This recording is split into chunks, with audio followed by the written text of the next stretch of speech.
All right. We are starting probably about 8 minutes early. Just going to get some time made up for just due to the fact that well, I was late last week. I was late last week, so that's on me. So we'll be here early. I'm very excited. Battlefront Classic drops literally tomorrow, and that is going to be incredible. Cannot cannot say enough good things about that. Really excited just to see what it is, what it's about, how things are going.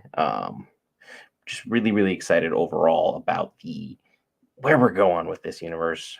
So much good stuff. I know it's a remake of an old game. Don't care. So excited. 64 player multiplayer. So excited to play with y'all. Let's get it.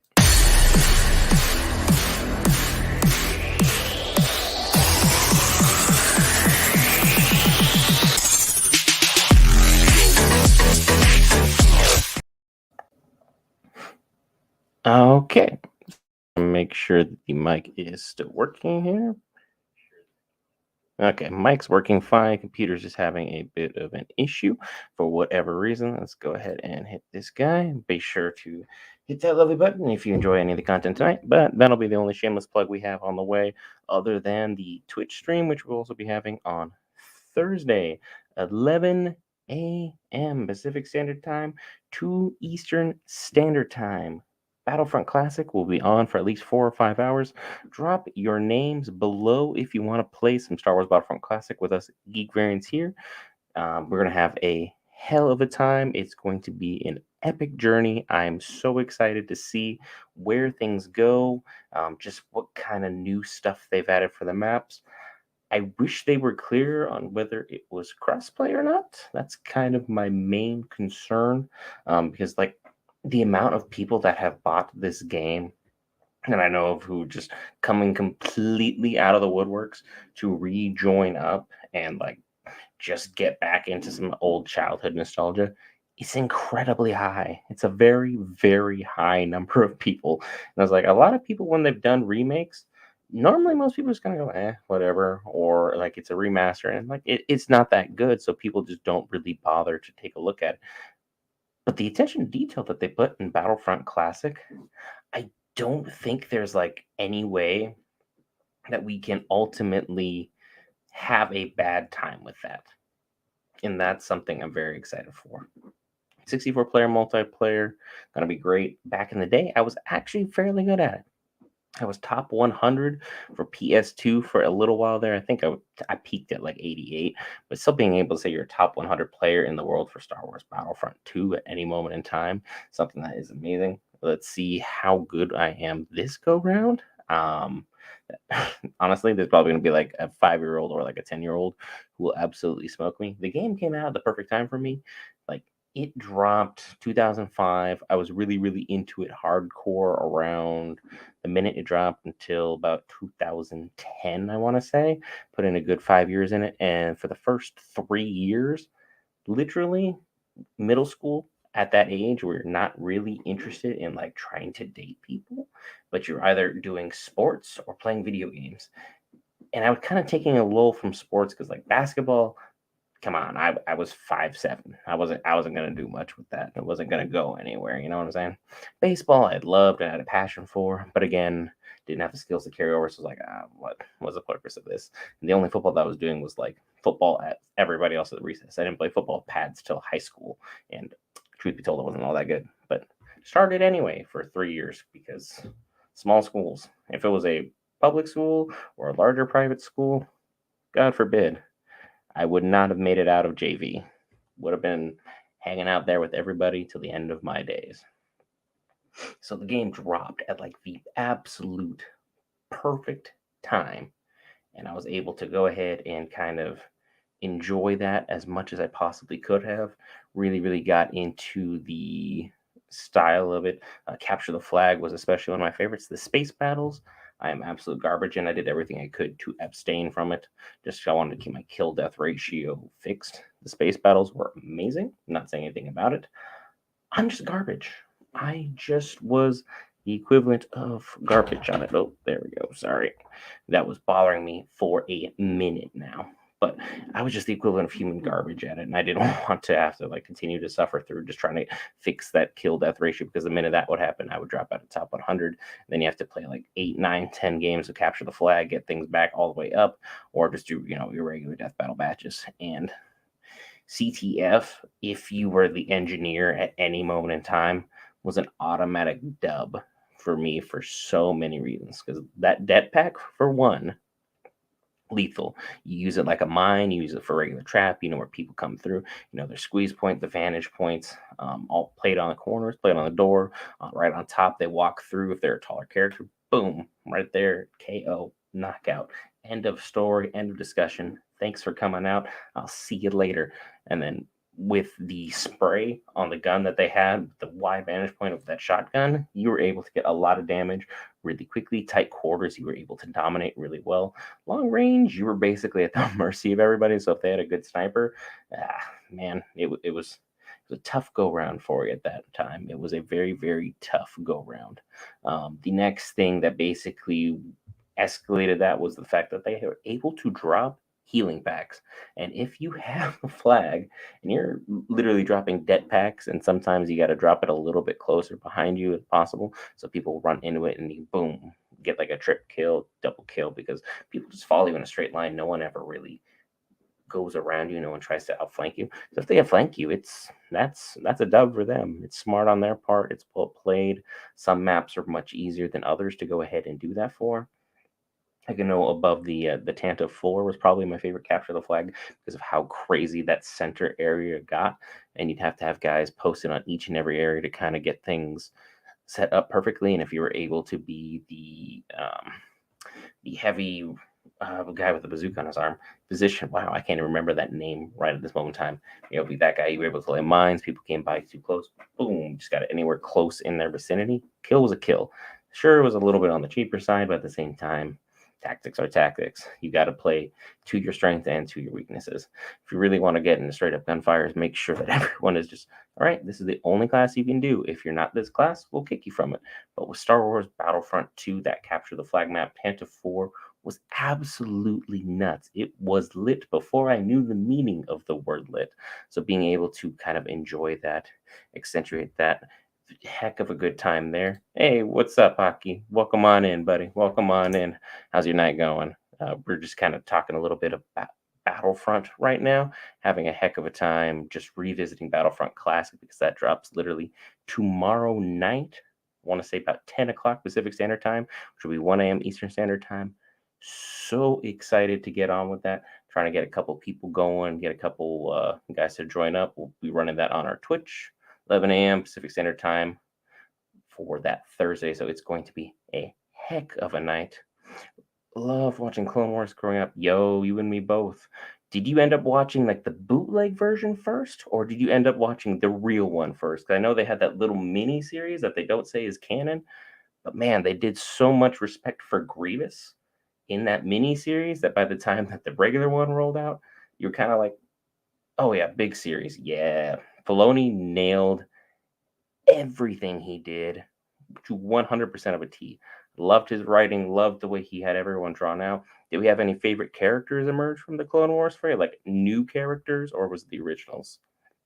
Because like for me, I was a Darth Maul fan, so when I want to say season 4, season 5 showed up, hype as all get out. Could not be more excited for anything that was ongoing for that Clone Wars at that time because Maul was my dude. I know everyone kind of came in and started falling in love with Ahsoka, and then yeah, Rex and Ahsoka. Those two are the originals, and there's a reason Rex is still used to this day in so many different Star Wars things because he's that beloved amongst the community. So seeing Rex, he popped up in the Kenobi series. He's popped up in this series off and on. Obviously, he was instrumental in the Clone Wars.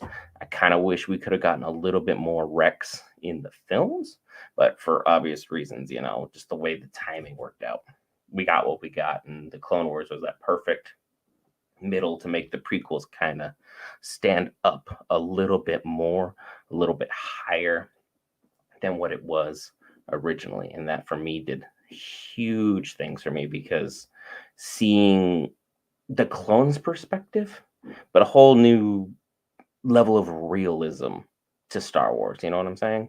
Because like it's one thing to see it from the Skywalker perspective of where it's just we're a bunch of rebels and we're gonna go save the galaxy, but then you kind of figure out like what happened to these clones, how they were loved and how they were discarded. It's a whole thing. Clones act. It's not it's not how anything is now. Yeah, nothing like that is being portrayed this way. The clones are being betrayed. I want to say as close to Space Marines as we were probably going to get, and trying to have Disney, which is a company that's almost always forward thinking, they're thinking political correctness and all that, trying to go back. Oh, the stormtroopers? Yeah, no doubt. The stormtroopers were just like, hey, they grabbed me off the street or they grabbed some other guy off the street and like, hey, let's go ahead and make this work. It's like, are you sure? Because we got Bob from accounting now trying to shoot, and they were literally notorious for saying that you aren't able to see in these helmets. And like, cool, now go ahead and go force this planet to bend to our will. It's like, couldn't have we just used like the AT-AT and like I wouldn't have had to suit up for this mission at all? Just the stormtroopers weren't really thought through. I think that's one of Palpatine's biggest moves. Because like the Rebels ground forces were actually better equipped. It feels like than the stormtroopers, and the stormtroopers had infinite pockets. Their ships, like, look, I'm not leaving one of those star destroyers. Those things were crazy, Hockey. Those things were crazy. They were just giant death machines perfectly floating in the air. You could have taken out an entire planet or anything else in it, but they were always used horrendously. Yes, they could destroy an entire planet, but at the same time, they didn't use it that way. They use them just to float above and be like, we want them to be afraid of us. That's our plan. It's like, what? Why is this the idea that we're going with? What is the level of execution behind this? It's like, we don't want to make them fear us. We want to be in charge. Yeah, like, I understand trying to liberate a planet, gather its resources, all that good stuff. But I'm 100% with you. Like, let's just blow up a planet or three. The other ones will slowly fall in line. People will no longer become rebel sympathizers. And then next thing you know, you've won the war and you didn't need to spend like the billion credits to go ahead and build Death Star 1 and Death Star 2 because everyone's already shaking in their boots at what's going on here. I think that was the only thing that the sequels got right. If you have a giant death laser, use it. And they blew up like 6 planets. And I was like, that's effective, and then they never circled back to that idea. So I was like, I understand they're trying to be different than the original by that point, but that's neither here nor there. I personally didn't really resonate with the sequels, the prequels, and the originals all day, every day. I think the character development was night and day better thought out at that moment in time. Like being able to see our characters kind of grow up in our eyes and see the story of Vader for me did a whole heck of a lot to kind of see like why he was such a conflicted dude, how many things he had to suffer through. Was like, look, he literally lost Natalie Portman, who by the way is getting divorced, so she's back single Star Wars fan. So get your hopes unrealistically high and absolutely hope for the best because we all know if you saw the second Attack of the Clones, yeah, she had it going on that one. She's like, "Don't fall for me. Don't fall in love with me." Meanwhile, like next to nothing. Played Battlefront 2. I Are we talking about the old one or the new one? Because the old one played religiously. The newer one, super unfamiliar with. I played, I want to say maybe 3, 4 hours on it. It just didn't appeal to me. And by the time I got it, truth be told, people were so good online that the chances of me getting to level up to a point to where I can play is bad. New is Battlefront 2, old is Battlefront 1. Yeah, technically you're absolutely correct. Battlefront 1 came out in 2004. Battlefront 2 came out 2005. I was much better at 2 than at 1, but I think 1's conquest mode was better than 2's conquest mode. just to be clear, because like the conquest mode for one, straightforward to the point. The only thing it didn't have was the space battles. So that was kind of my only main concern and qualm with it. But other than that, I think the maps for Battlefront 1 were better than 2. And 2, obviously, we all played Hero Assault, right? Did you play Hero Assault like online with everybody else? Because that was some stuff. That was. Are you allowed to stream Disney? We're not allowed to stream Disney. I keep it off in the background. The crazy thing about Twitch, though, is if it's an Amazon show, you're able to stream that one. So we're going to be streaming that one on this channel a lot more often when the Amazon shows drop. Because Invincible drops Thursday. We'll probably stream that here. So if you wanted to, follow and take a look at that, that's absolutely free. We'll be doing that here. And then obviously, like when Rings of Power returns, or when The Boys return, or Gen V returns, all day, every day. We cover all things Marvel, DC, Lord of the Rings, anime, gaming, and more. And right now, super, super excited to stream as many hours as possible in Battlefront Classic. And if anyone wants to play along, by all means. I love talking Marvel. Well, my friend, take a look at the Marvel shelf in the background. All of the movies up to date. We got the Avengers logo. I have the Chadwick Boseman Spawn cover. Super, super rare piece that I was able to find. Absolutely love it. One of my buddies got it for me. You got a favorite character? You got a favorite storyline? You want to talk shop? Like what you got, Hockey? Wait, favorite movie. Ooh, favorite movie, favorite movie. That's a good starting point. Starting movie, I'm going to go with Winter Soldier. Captain America, that second one was absolutely outstanding. I could not say anything higher than, I think that was probably for me where the Marvel Cinematic Universe peaked. And I know it was still amazing all the way throughout. Black Panther would be a close second, and then probably followed up with Endgame, because Marvel had some heavy bangers for a long, long time. They haven't been nearly as good. I don't think they were honestly anticipating that they'd be going as far as they have, and they haven't been able to get their characters to resonate the way the originals did with all of us. Am I off base on that one? Or are you feeling that, Hockey? You feeling like that's kind of where they're at with everything? Black Panther, Iron Man 1. Iron Man 1 is the one that definitely started it all. 100%. I agree with you. That was amazing writing. And then obviously John Favreau, he was in it. He helped kickstart the Marvel Cinematic Universe. And then he comes over to Star Wars and he helped kickstart, everything that we had going on with the Mandalorian with Filoni, and that was amazing. And then I mean, Black Panther was a piece within a piece. It was a phenomenal film just on base surface level. And then if you look at how they casted, how the music was portrayed, how everyone showed out in the film, like it was almost a 10 out of 10 perfect film. And then the fact that the two guys that they have that are, look and resemble like me, are called the token white boys because they were from, Lord of the Rings and from The Hobbit respectively. Like, yo, that's amazing that they were both able to be, labeled as that, while they were able to be, taking part in that. And Tolkien as Tolkien,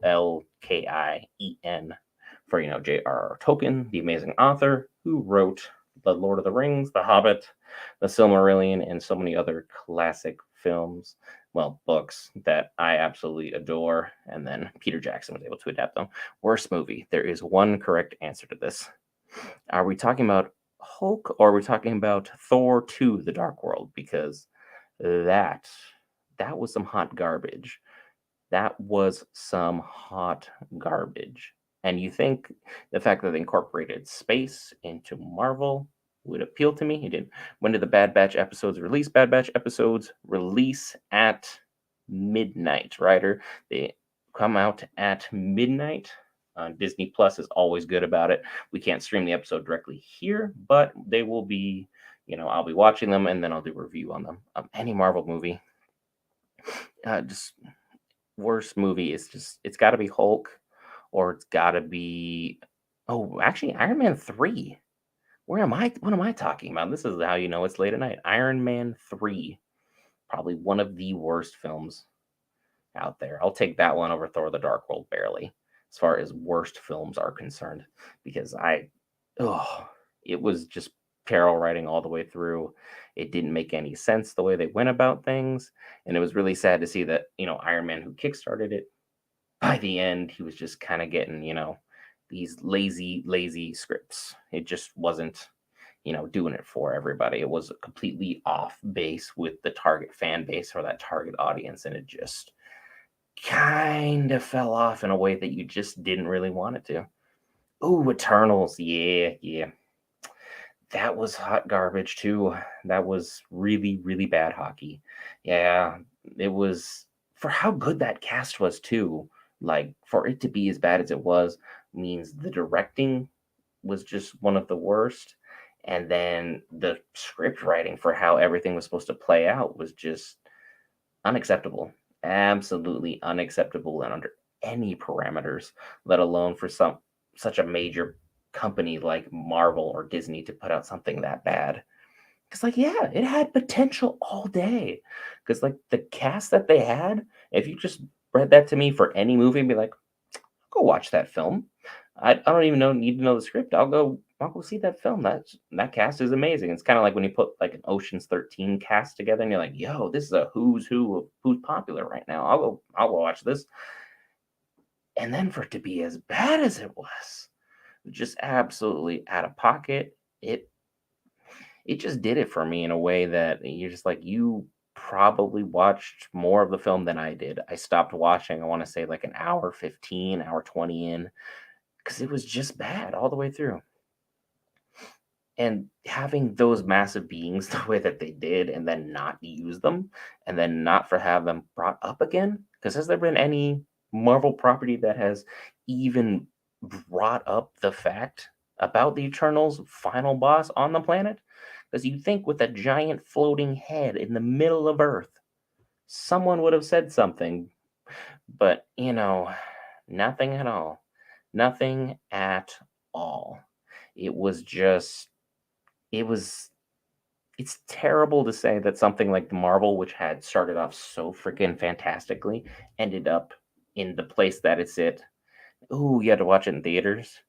Yeah, that's $20 you wish you got back, hockey. That is $20 you wish you were going to get back. Because, I mean, movie tickets aren't cheap nowadays. It's like, I haven't even seen Dune 2 yet. And I've heard it's like probably one of the greatest films of this year, yet, moving forward, could be one of the greatest films, period. Because people are comparing it to Star Wars Empire, and Empire was one of the greatest films that put Star Wars directly in the media's conscience and put Star Wars on the damn map, because New Hope was great, but then Empire was just damn near flawless, even though personally for me, I think it was slow at a couple times. But again, I was born in 93. The films came out when they did. I I wasn't alive to see them that way, but I was able to be, younger when, The Phantom Menace dropped or Attack of the Clones dropped or Revenge of the Sith, and be able to sit through the theaters for those. So those ones resonate me with a bit more passion and excitement than all of the other ones. And yeah, I'd regret being in a theater seeing, the Eternals. See, probably the worst film I've ever seen in theaters. I think it was Across the Universe. It is a very, very niche film, and it was just hot garbage. I saw it with someone I was trying to go on a date with to show that I was super romantic and super caring, and the film put me to sleep. So that date was a complete fail on so many levels. I'm sorry for wasting her time, because that's terrible manners. Favorite Marvel character. I actually have him in the background. I don't know if you can see his mask. One, Mr. Deadpool. I love the character. I first saw him in the movie, and then I started picking up his comics, some of his stories, some of his how he's written, and the character for me resonates really, really well. I couldn't have had a better introduction to Deadpool that way. I know Deadpool was in the earlier X Men's, but at the same time, that wasn't the Deadpool that was in the comics. So the fact that they weren't able to get that part to translate to something else. A little disappointed about it because like the old X-Men, they were actually really good in the early 2000s, but no one ever talks about them as like one of the centers for what got comic book movies started. I know Blade is like the original that got things started, but we still had the X-Men going on at that time. No love. Ooh, Thor. Yeah, God of Thunder. Yeah, that's somebody you don't want to mess with on any day. I just started reading about Rune Breaker Thor, and my God, that is well, literally, my God, that is a powerful, powerful character. Someone that you just definitely would not want to cross on any number of occasions because he's out here throwing down with people strong as Galactus. Greek resonates with my culture. Ooh. Greek. I know Hercules was more. He's more of a different part of that Mediterranean area, so I definitely could see like as far as resonating with your culture, can you be more specific? Like, what aspects of Thor? Is it his passion for justice? How he carries himself? Like, I know Thor is a god, and I know Hercules is also a god, and they've gone toe to toe for a lot of. Thor is a god for me. Like, it's like, are we talking about like the Norse pantheon with Freya, Thor, Loki, Yggdrasil, all them, all that good stuff? Because started learning a little bit about Norse mythology. Really loved any kind of mythos involving that. And if I butchered anything on pronunciation, please come at me in the comment section. It's totally valid. I gotta learn somehow, and sometimes tough love is the best love, and that's that's exactly what it is. I have a lot of gods. Yeah, and that's entirely up to everybody and their entire choices. Because I mean, there's so many cool gods, so many cool cultures, so many different distinctions that can be made out there. Everyone's like, "Oh, well, this is the one true." We don't have definitive proof on Earth to really define much of anything, but at the same time, everyone's entitled to believe what they want.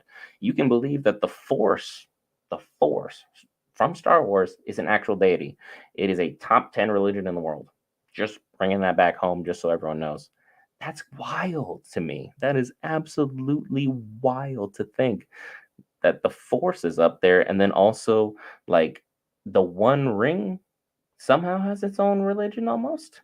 It's like Lord of the Rings has its own religion, and then you have other stuff that is just no business being a religion, but is a religion.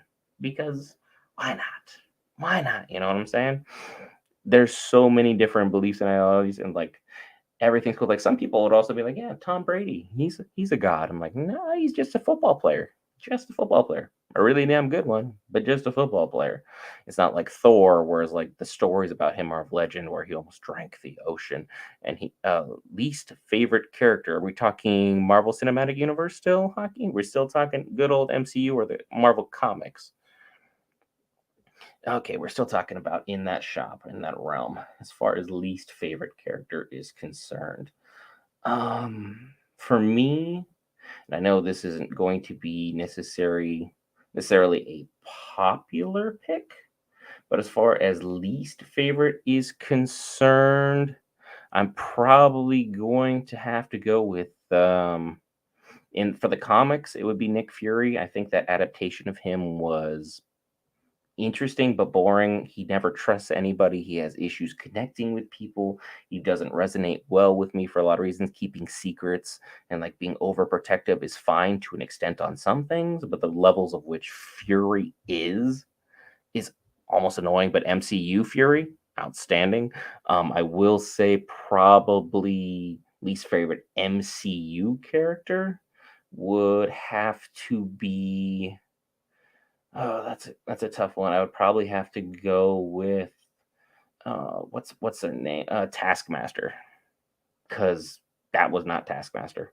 Comic Taskmaster, and the Taskmaster that was given for the comics, night and day different. Could not, should not, would not consider that Taskmaster on any given day, just because Taskmaster is one of the coolest villains, and I always root for villains, almost always, unless they're just heinous to a terrible extent.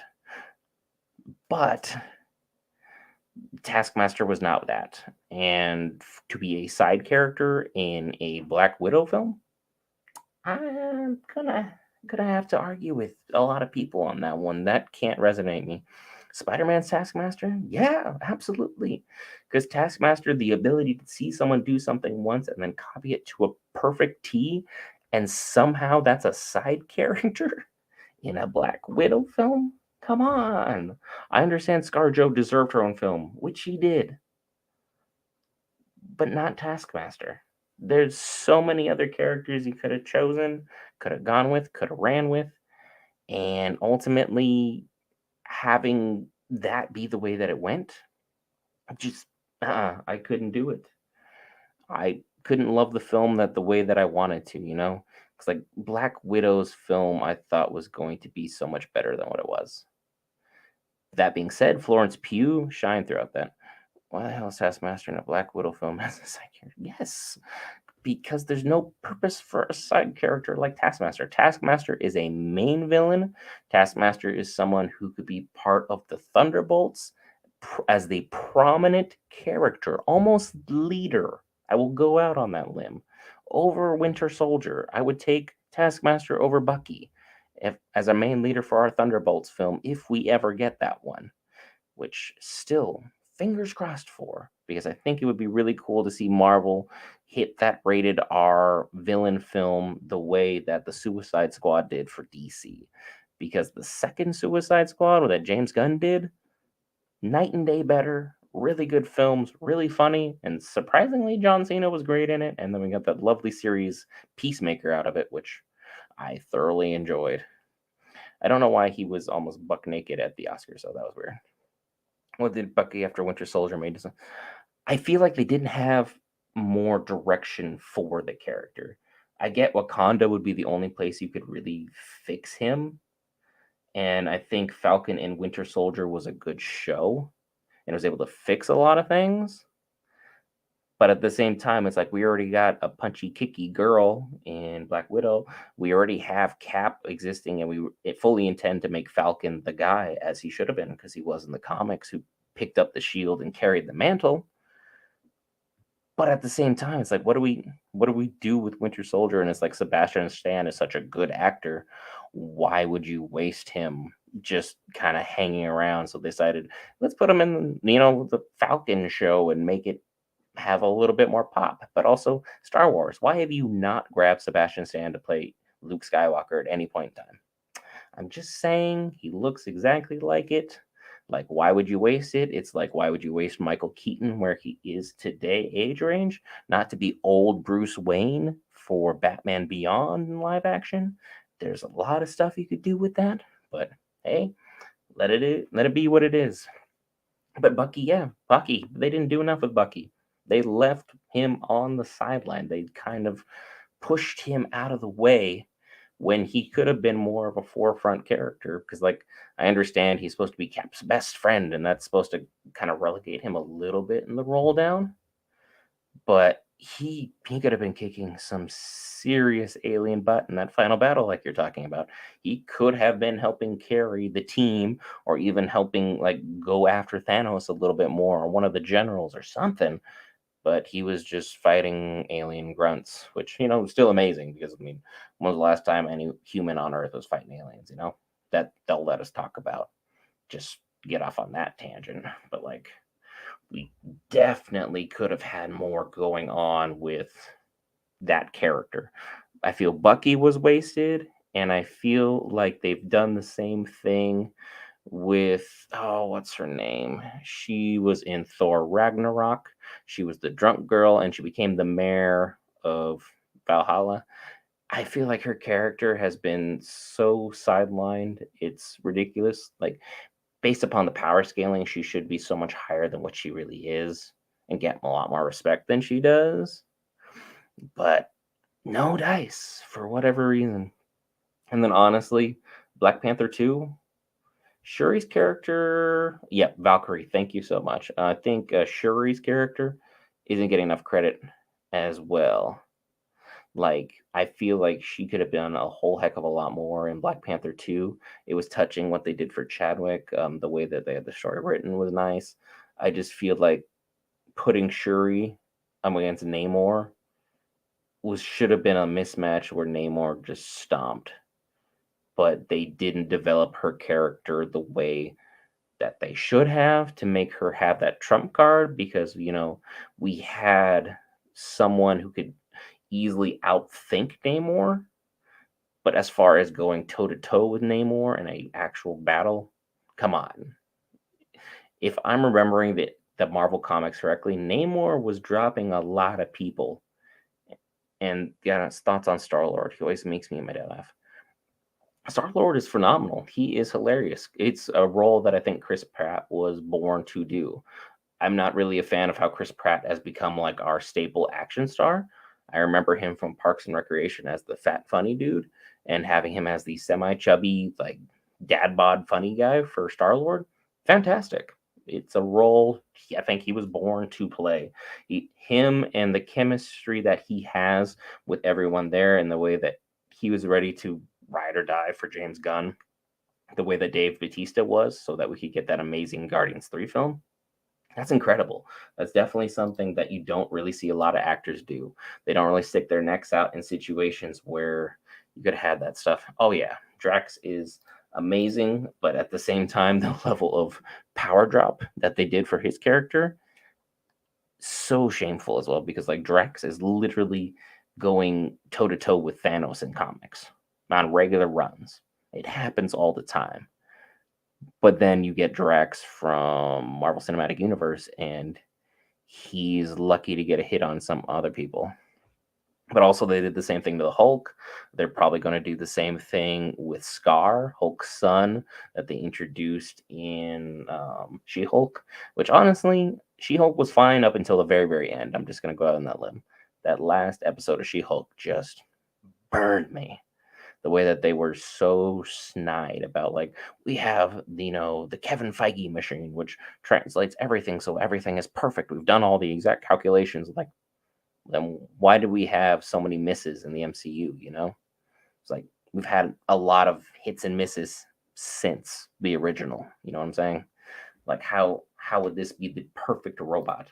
It's kind of the thing about AI. It's not supposed to work here. Yeah, Hulk is one of the most powerful characters. Period. Hulk could almost jump into like a Dragon Ball Z style universe and throw hands with characters like my boy Vegeta. You could almost throw hands with Goku. Like he is strong. I'm not saying he's going to win, but he's going to put paws on people in a way that they will remember and try and become friends with him afterwards, because you don't want to have to go through this again. And especially if it's World War Hulk, yo, that's that's a problem for a lot of things. Your best case scenario is blow up the planet he's on, or punch that son of a gun into space and hope for the absolute best. You have to hope for the best at that moment in time and hope he does not come back down.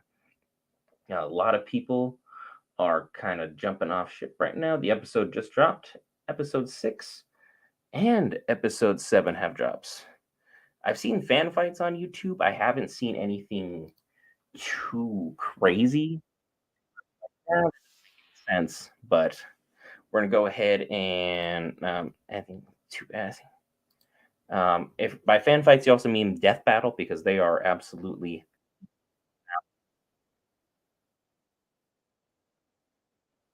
such a high quality of product each and every time.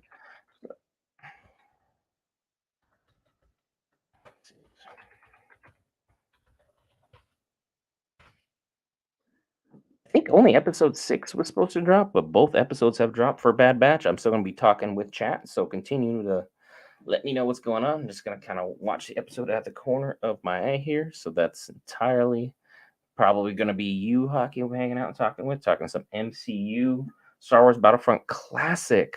We'll be playing Thursday, 11 a.m. Pacific Standard Time, 2 Eastern Standard Time on the Twitch. Be sure to hit that follow button if you guys are interested. What fan fights are you talking about specifically, though, Hockey?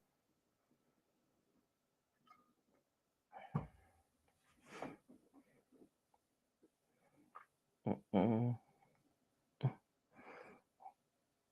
Let's see, got some clones here right now. Covert mission.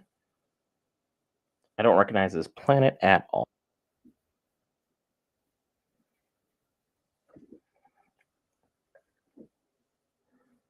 Nope, now I recognize it. This was they're picking up something from the Clone Wars.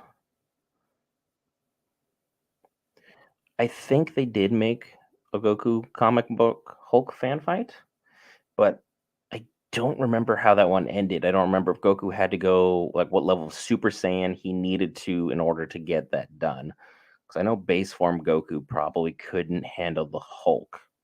You'd probably need Super Saiyan 1 or 2. He had to go max, which depending, at that time either is Ultra Instinct or Super Saiyan 3. It really depends on like when they made that because Dragon Ball Z is kind of like Superman. As soon as you think there's a peak, go, oh, Ultra Instinct. Wow. A lot of respect for the Hulk. I like it. That's what the MCU Hulk should have been like. The Hulk and Thanos should have been a much closer fight than what it was, as opposed to him just hitting nerve points and dropping the Hulk like he was a bad sack of potatoes or a bad ex girlfriend.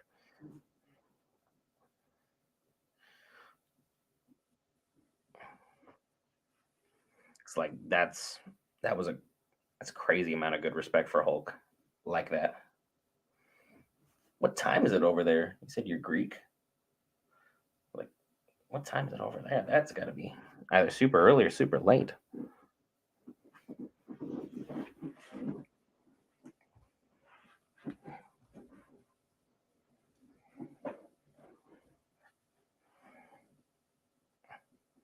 So right now we got Senator Tucci out here. Comic book Hulk fought MCU Thanos. I would have had my money on Hulk. It depends how many stones Thanos has for me. If Thanos has at least 3 stones, much closer fight. But the fact that he only had 1 stone and he was beating Hulk as soundly as he was, not really sure about that one.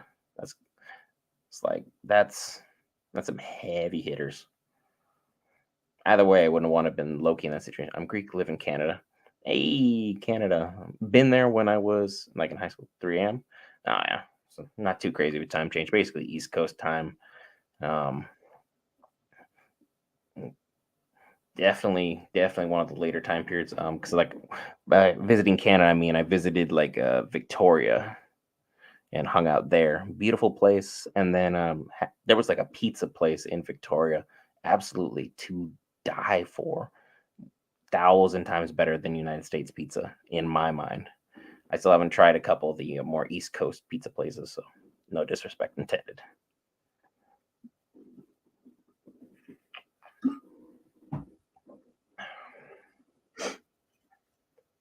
We got some kind of stealth mission going on here, but I don't see our original gang going on. So this is definitely interesting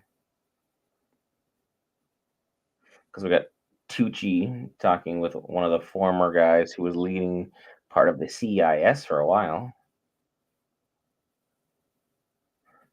having clones take care of him. It's like I'm still wondering who this guy is hanging out in the black suit.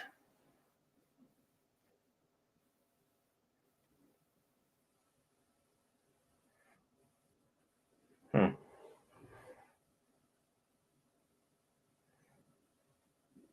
Is that Crosshair?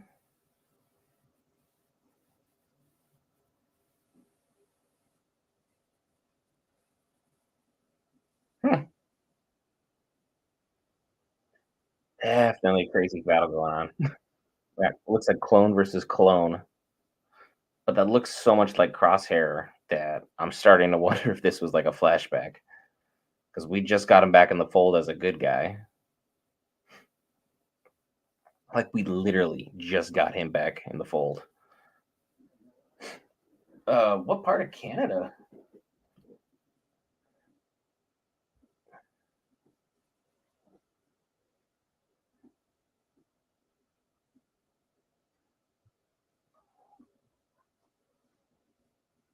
Ontario? Heard Ontario is absolutely beautiful. Never been personally. Really want to get more world traveled. I've been to Mexico, I've been to Victoria, and I've been to Japan 3 times. Japan was outstanding. The kindest people, the most friendly people. That was the clone that went bad. kindest people, friendliest people, foods to die for, and then like things were just bomb anime style. Like Akihabara, if you're looking for anime figures, go. I found some of the coolest Dragon Ball Z and My Hero Academia figures while I was in Akihabara in Japan. Such a good time. Cannot recommend enough. Canadians close second in terms of friendliness, though. I got hammered, like really, really drunk when I was in Canada for my 18th birthday because that was kind of a thing we were able to go over as a rite of passage. And then my buddies all left me. Had to go find my way back to the hotel I was staying at. No idea where I was, but some other drunken friends I made at the bar were able to point me in the direction of the hotel and watch me there. So shout out to those guys. Thanks, lads. Much respect and much love from the US on that one. Appreciate you. I think they were more drunk than I was. That's the terrible thing, but sense of direction, 10 out of 10. And yeah, as far as some places in Ontario are beautiful, there's some places in the US are beautiful. There's some places we'd never recommend you visit within, any number of reasons. It's like either your safety or your health. Just don't go.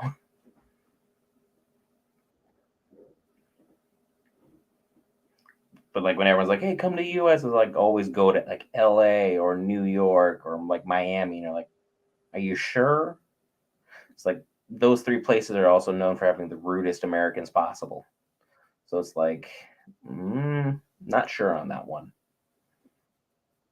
Like maybe go to less touristy spots. Just saying. Just never go to San Francisco if you visit the US. Do not go to San Francisco. Live semi close to it. Absolute dump. Overpriced for everything that it is. Like you got people literally just having bathroom breaks in the streets and no one's doing anything about it.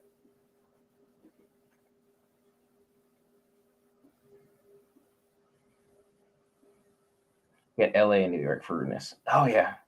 It's like LA full on stuck up. Full on. All the way. New York, like they're either gonna be your best friend or they're gonna punch you in the face. There is no middle ground on it.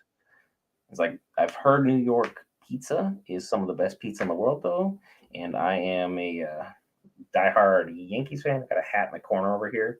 So Miami is just sleep. Oh yeah.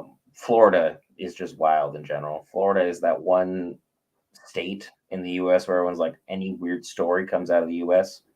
Usually Florida. Is there part in Canada where you're just like if you hear weird stories, you're like, it's always this place? Do you have like your equivalent to Florida? Because that's our state where things are just weird. Got people wrestling gators and all this stuff. Well, at least Canada's got that going for it. I mean, cheers to that.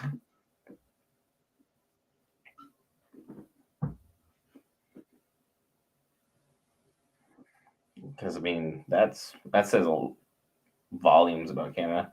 Chill up here. Yeah, yeah. The only thing I probably couldn't stand about Canada is probably the winters.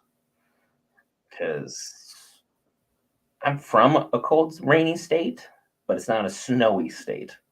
Like I can deal with drizzle, but like if you told me I'd be in Alaska or Canada, I'm gonna pick Canada, but at the same time, I'm not gonna have a good time. It's just too cold. Pretty warm right now. Because like yeah, Canada, depending on where you're from, it's either drastically hot or drastically cold. You guys rarely get that middle of the road weather where it's like it's just gonna be like 60 degrees, slightly overcast, maybe a little drizzle. Like, yeah, that's fine.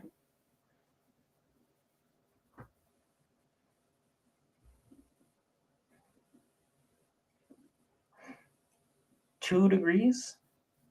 2 degrees. Like literally two. That's absurd. That's pretty warm. Yeah, I would be in layers, the heater be running permanently, and I would still have a very bad attitude about things. I don't deal well with too cold. I don't deal well with too hot. But also, I'm in the wrong state to be kind of picky about that sort of thing. So I just kind of have to accept that certain things are the way they are. shorts. Wow. All right. That's bold.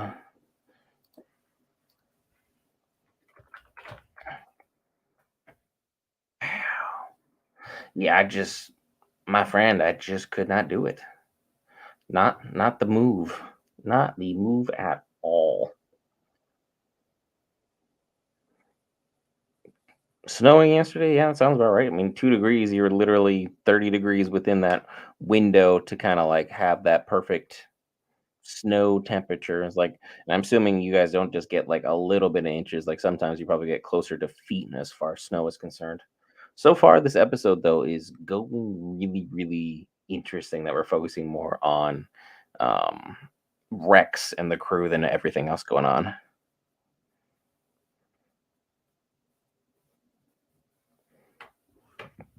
More inches than feet? Okay. The further north you go, the more snow, if I'm remembering correctly about Canada. Mm,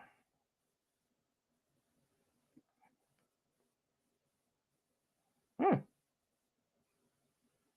nah, Crosshair's not making friends, right? It's like 5 feet of it. Oh, no. I'm only 5'9". I need to be uninvolved in that snow. Can't do it. Not about that action at all. Hmm. Does Rex outranks Hunter, if I'm not mistaken? 'Cause- But at the same time, it's like, which one would you rather have as a leader? Keeps things interesting.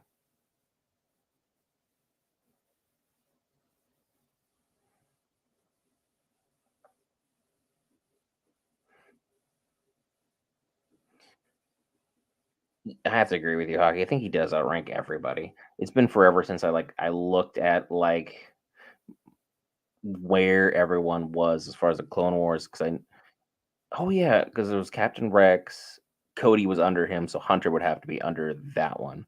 But as far as you had to take one in a 1v1 fight, now that's a death battle I'd be interested in seeing. Not that's a new ship, different model design and everything. Or is that just the Marauder from a different angle I haven't seen before? Nope, new ship and everything. He Cody isn't alive anymore, if I'm remembering correctly. 'Cause I know Rex outlives basically everybody, and considering this is considered the final season for Bad Batch, I'm sure we're gonna lose a couple people along the way. It's gonna be probably part of the journey. S It's one thing about Dave Filoni, he makes great characters you fall in love with, but you also lose them crazy quick.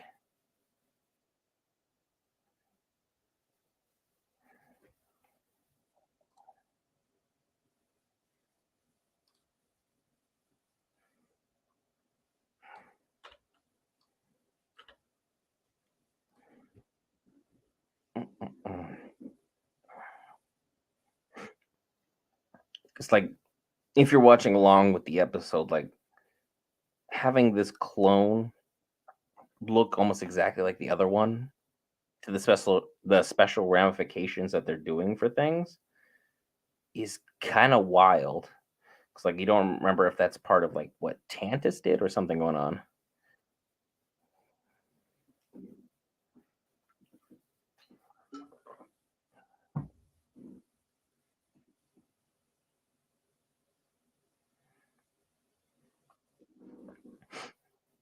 It's like, hmm, looks like they recovered this guy. Hmm. Of course, Omega's up there.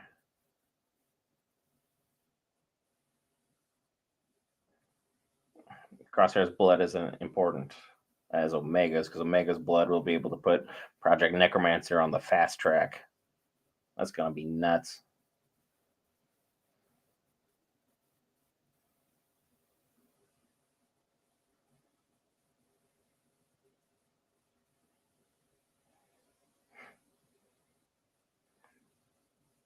There are certain words too, hockey, that I can't spell for the life of me.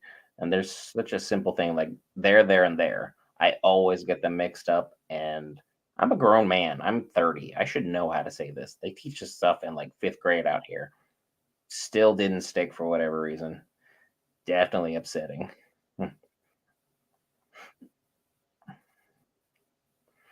And then with everything going on with Bad Batch right now, Omega is gonna be in a tough spot with Nalase.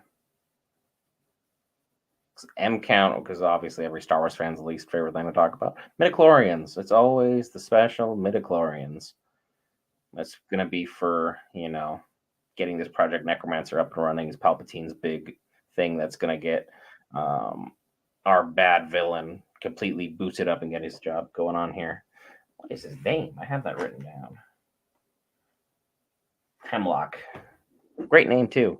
Couldn't remember that one. So what happens when it's like, past your regular bedtime and you're out here streaming Star Wars content? Sleep well, hockey. Enjoy your night, sir. Thank you for the chat. Always good to talk with fans. That's what the chat's for. Otherwise, I'll be here talking to myself anyway.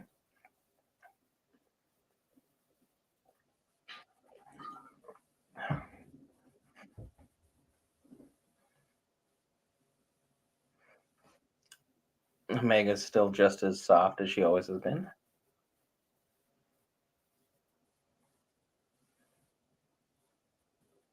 Wrecker's in love with food. Hmm?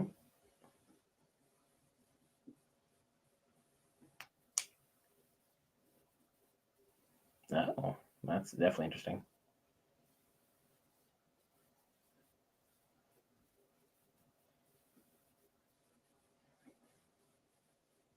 They have a deep cover program. Wow. The Empire always does.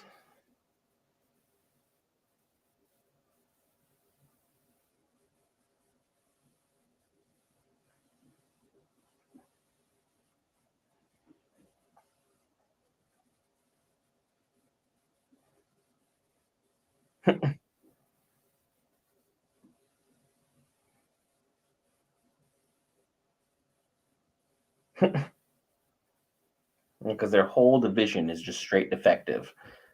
Like, tell me, as a fan of Star Wars, would you not take these clones if you were like going to build a squad to go do anything? I'm just saying, this is the elite squad who's defective. Cannot be any other thing going on here.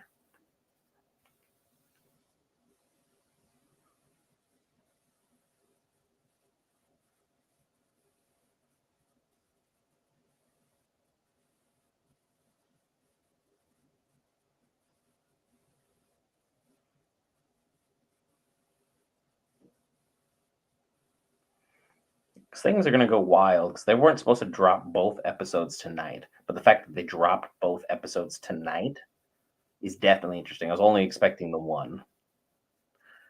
So we're going to get left on a cliffhanger of some variety, and things are going to take an interesting turn. Because the operative has already breached the base, which is terrible. In fact, that Hunter hasn't picked up on this, I think, is wild. Like, his whole thing is instinct. Nothing. Oh, come on. And is looking for Omega first, and going to try and go for that kill shot.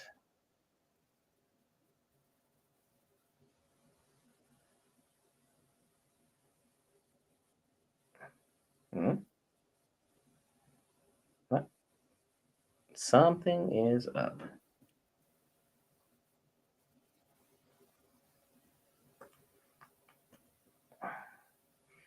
So that guy's gonna go back to his base and radio and be like, "Yep, something is up."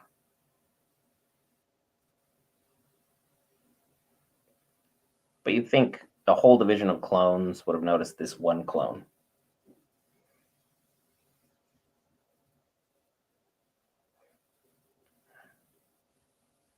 Is he transmitting the coordinates?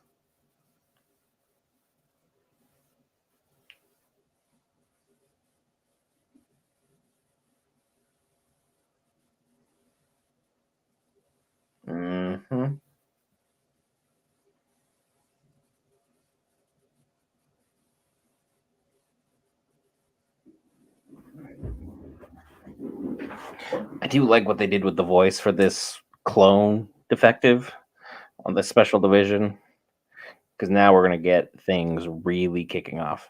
I think at the end of episode 7, just gonna try and call it now, Omega's gonna get captured.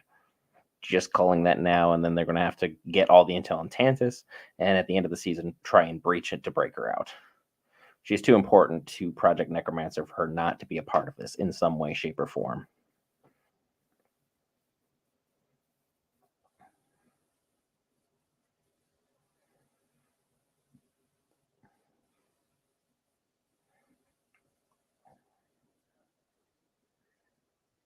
Mm. It would be wild if Crosshair was the one who's like secretly doing all the infiltration, but like the level of suspicion's too high.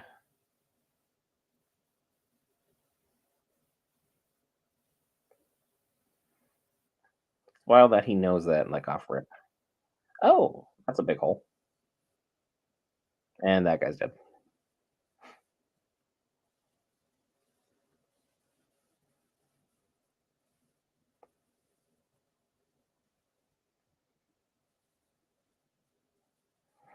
And now Blaster. Wow, they left Wrecker outside, and he wasn't able to do anything about the intruder.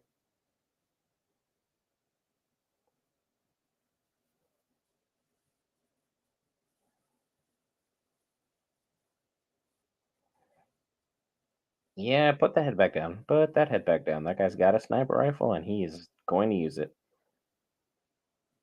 Huh? Okay, that's something Crosshair would have done.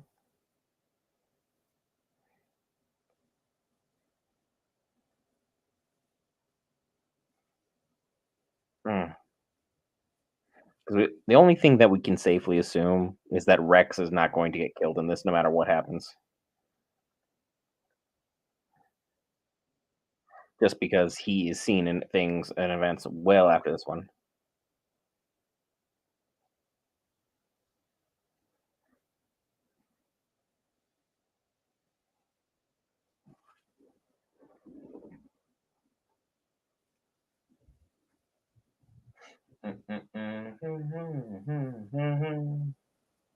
Strike Team has now shown up.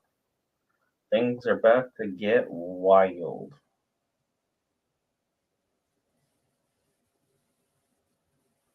It's like clone commandos.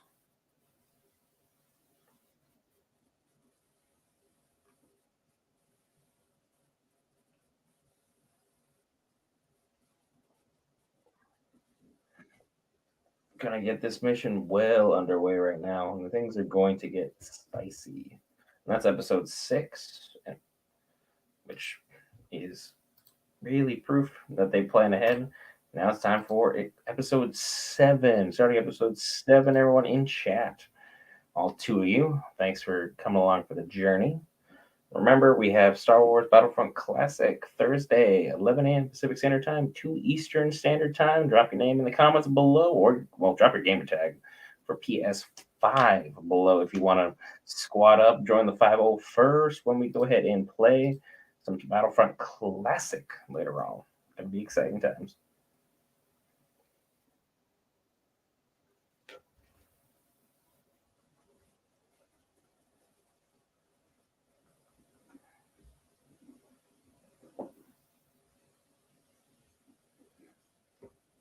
Thank you, Sarcastic Geek.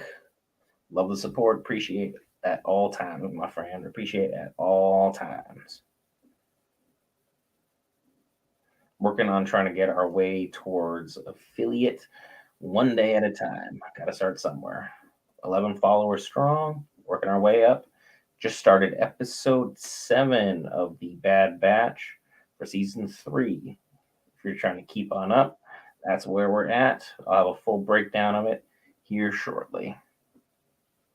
So far, episode 6, absolute banger. Best episode of the season thus far. Will 7 top it? Gonna find out. Because they just blew up a thermal detonator that basically incinerated the whole thing, killed all the power, things went nuts. and now they're going to try and work on extracting Omega with their clones that they sent specifically and trained specifically for wiping out anyone that was against them, and by them, the Empire. Sorry, it's late at night. I'm not nearly as specific as I'd like to be. Doing the best I can. If you want to talk, hit that chat. Appreciate it in any capacity whatsoever. Definitely keeps the mind more awake. Me and Hockey had a pretty good rapport there for a good long while. Appreciate them. We're hanging out and enjoying this. Love our Star Wars content. Just if you're not aware, we cover all things Marvel, DC, Lord of the Rings, anime, gaming, and more, which is Star Wars. None of the stuff like The Boys, The Witcher, etc. Just geek content. That's what we're here to talk about all the live long day. Pretty well versed in most things. We can have a chat about most things. They didn't get the operative, so he's still alive and well, but he's just outfoxed everybody, and it looks like two divisions of troopers that kind of look like the clone commandos from that amazing Star Wars game back in the early 2000s. So that's nice little homage there, I think, from Filoni. I love what he's done with it. But I do hate how they've changed some of the clones dress like stormtroopers, because clones are about here in my mind. Stormtroopers are down here. So things are definitely an interesting perspective.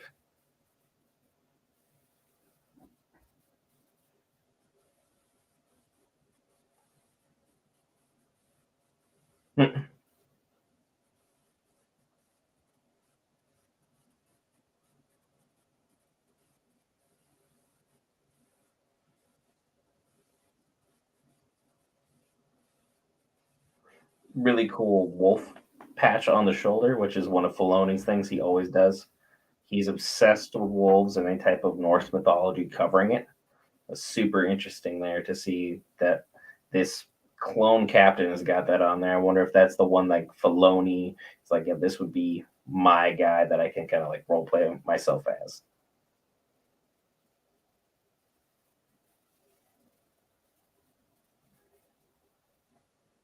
Hmm. Does he have a robotic arm?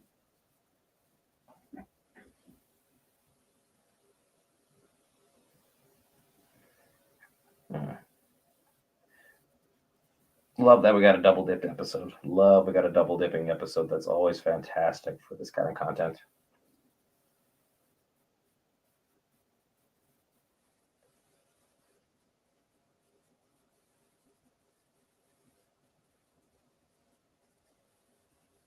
They're using old clone tactics, which, not gonna lie, if you are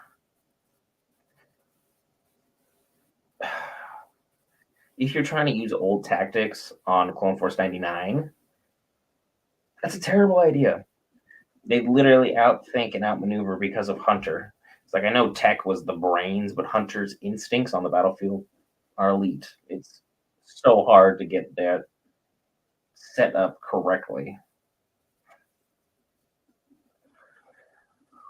Even if you outman them, the defective clones are stronger than the other ones.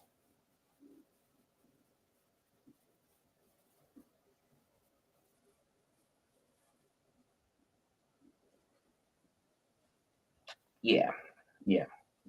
99 all day. Definitely agree there.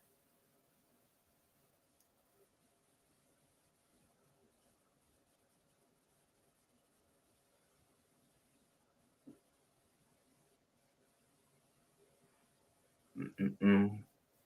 Super interesting how this episode's played out.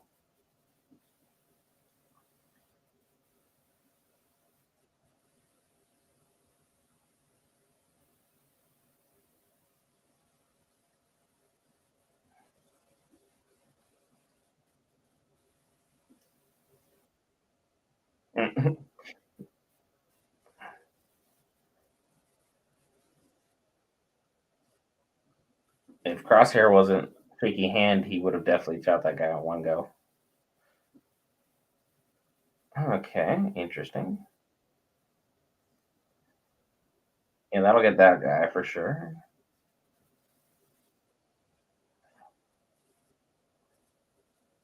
He's got to work on that aim. But whatever experiments they did to him, things have gotten complicated. I wonder if they use some of his blood to inject it into these other clones to make them sharper or a little bit better.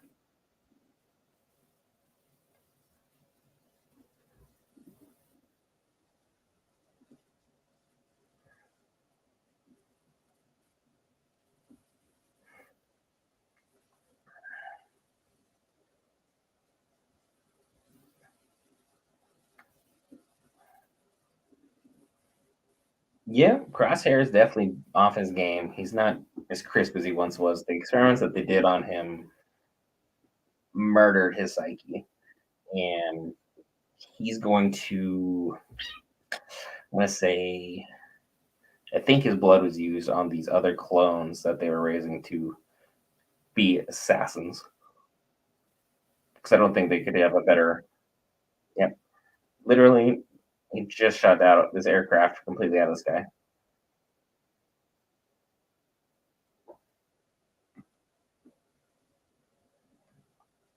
and now the mission is going to be able to go off with a hitch. The other clones never even made it in the vicinity. That's nuts.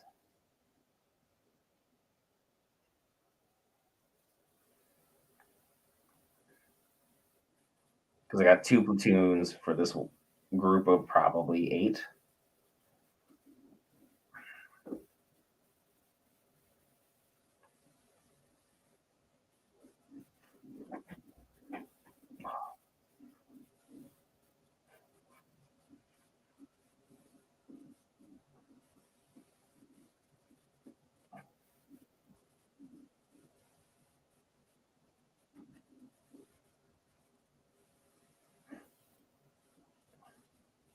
Hmm.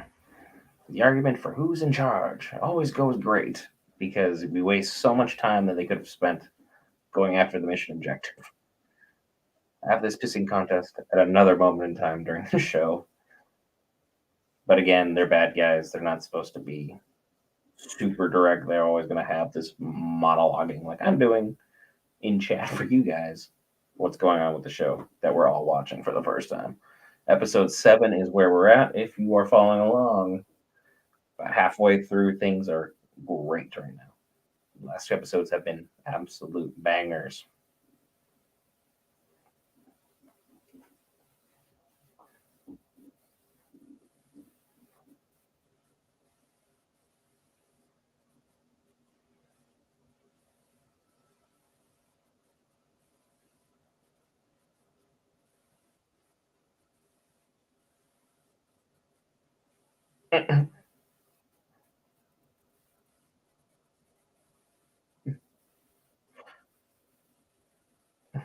Crosshair now being protective of Omega. I wonder if it's for an ulterior motive or because he's genuinely caring about her now. Because it would be definitely interesting if this was a long planned double cross. Because Hemlock's smart enough to have set something up to make this happen.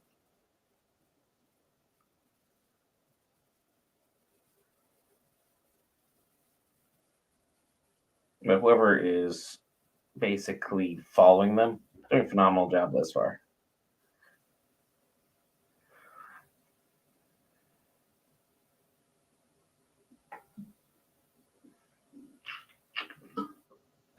So far, so good.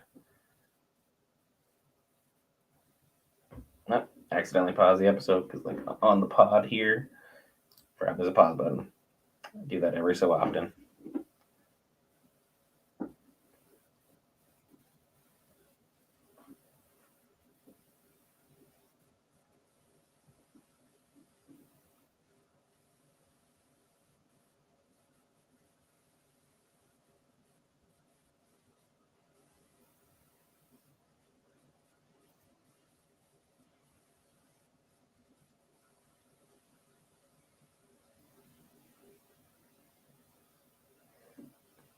No, I could have completely misjudged Crosshair now. Could have completely misjudged him.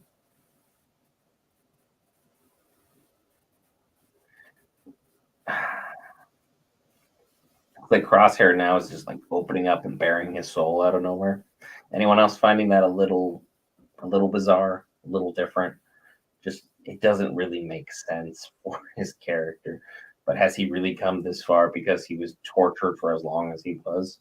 'Cause we know Omega was there long enough to grow a whole ponytail, a whole new look, whole new style, and everything. So things have definitely been interesting for him, a little bit tumultuous, if you will. And right now, episode seven's been an absolute hit. Love what we've seen thus far from the show. It's been spectacular. Star Wars animated or Disney animated, however you want to look at it. Thumbs up, huge thumbs up from me. It's the Star Wars content we can all thoroughly enjoy, in my opinion. It will not be everyone's favorite show, but I mean, this is good.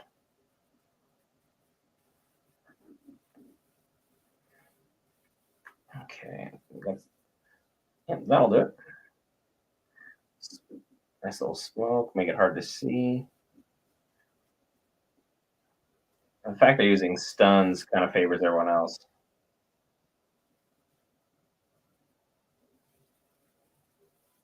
Hmm. Okay, well played, well played. Good strat. Very good strat.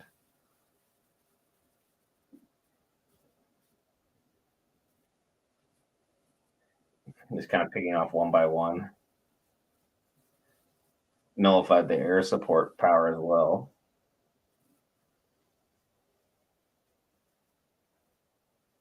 Ooh, Crosshair coming back a little bit. Nice little shot of the pilot through the window. That's incredible. That is fantastic to see.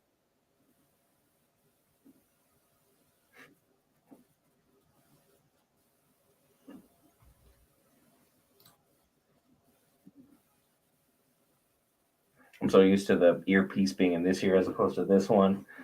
It's definitely throwing off the game a little bit tonight. Keep accidentally pausing the episode. Oh,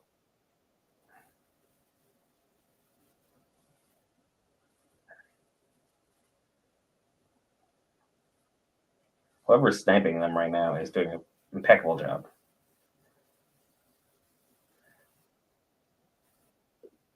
I'm not really sure if Bad Batch or Clone Wars was better overall.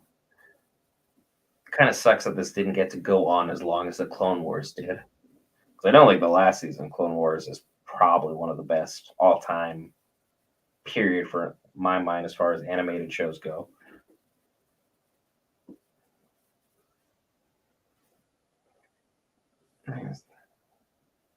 Oh, Crosshair got the drop on him,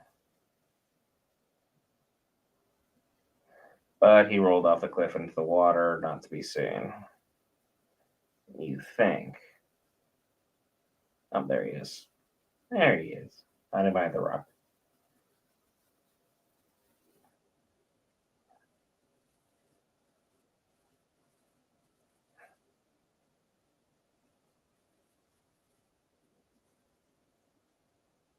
Oh,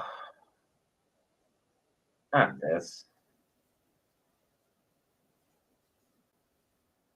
Crosshair made the ultimate sacrifice now that we actually care about him. No, no, no. We're not doing the mysterious waterfall end, are we?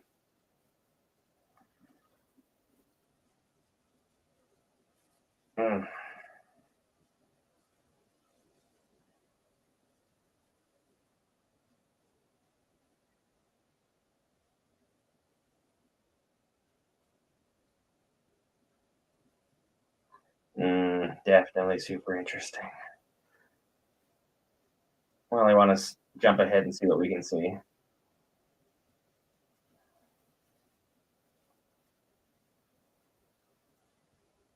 This kind of looks like the whole Black Panther fight scene on that waterfall.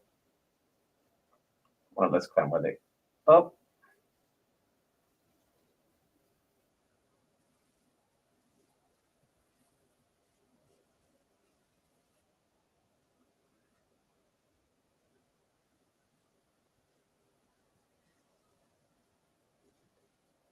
that guy went off the waterfall, but he's not dead.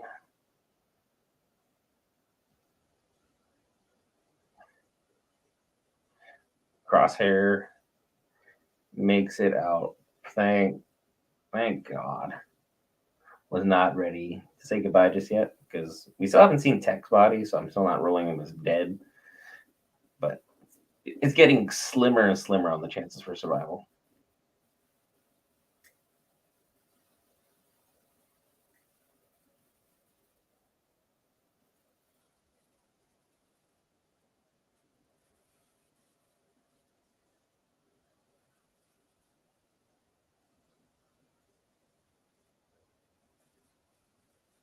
Mm.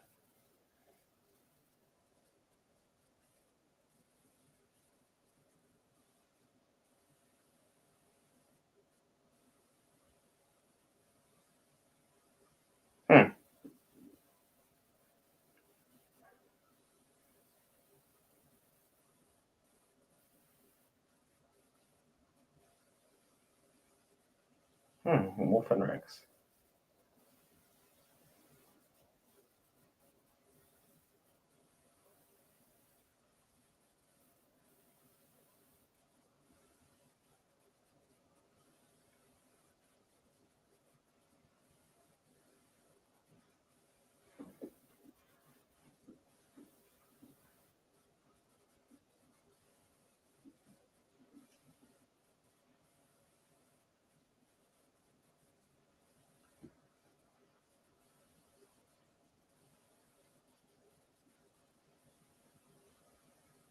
Mm-mm-mm.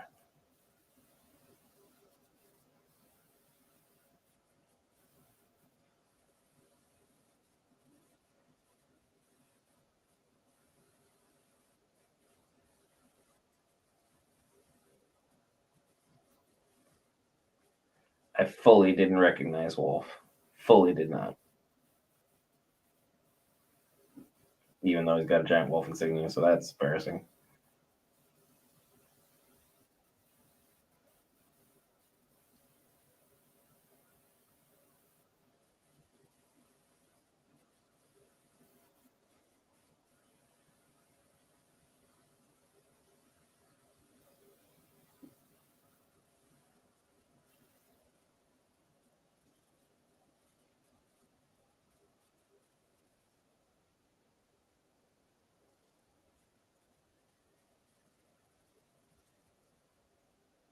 Mm-mm-mm. Looks like they're gonna get a getaway because they sent in clones to get him.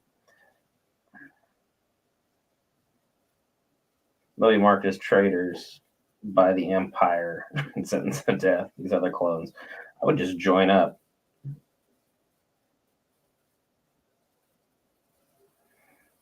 Wolf's a good dude, but like this is literally giving up your life for Rex and all them.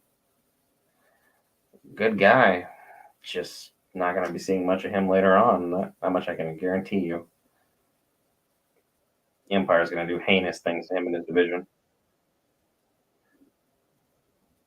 So you're gonna have to submit a report, and he's not gonna lie. It's not his programming.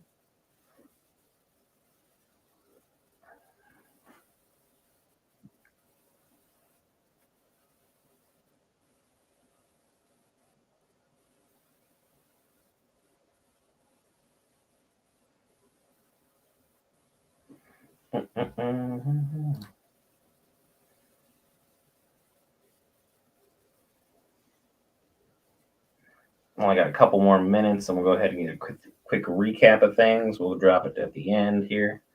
Make a review for you all to enjoy.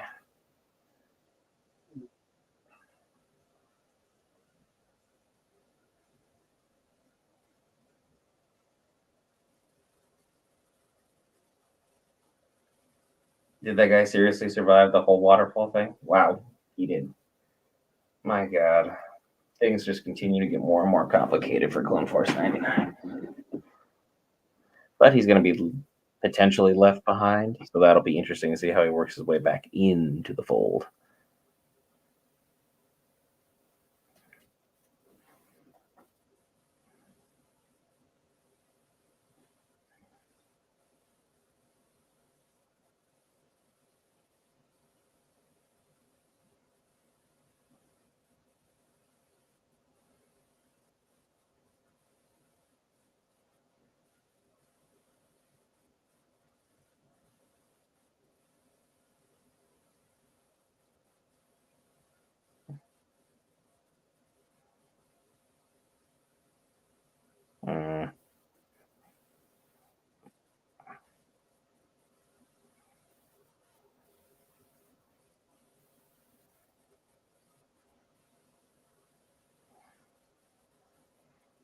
You don't bring her there.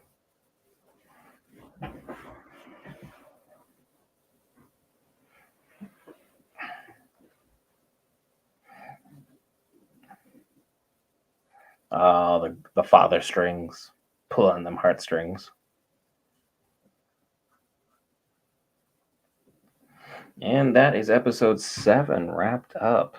That is, wow. That was a phenomenal back to back episode. Could not have been any more thrilled by the way things panned out there. Phenomenal overall storytelling. The missions were great. The action was fantastic.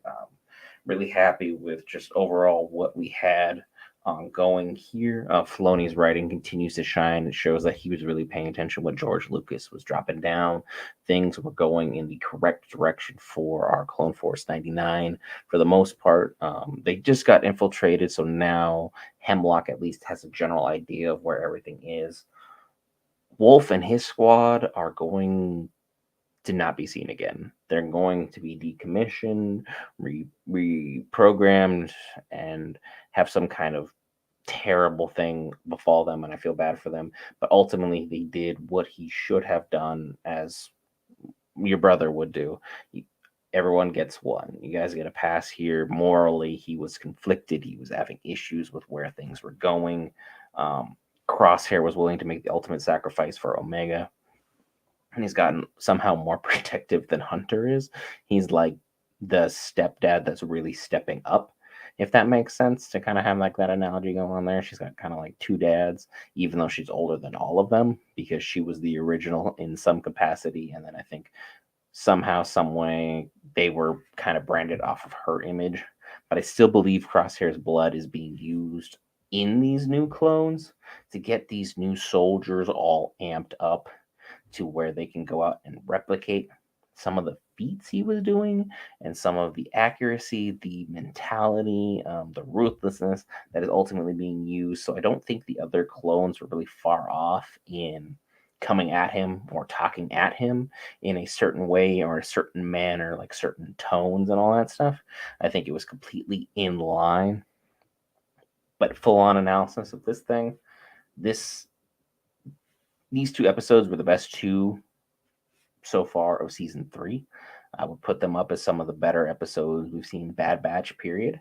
But Bad Batch really hasn't had a lot of bad episodes overall. Really like what we've seen. Things have gone in a great direction for our boys. Dave Filoni has done a phenomenal job with this. Cannot stress that enough. Really happy with what we're seeing on this series.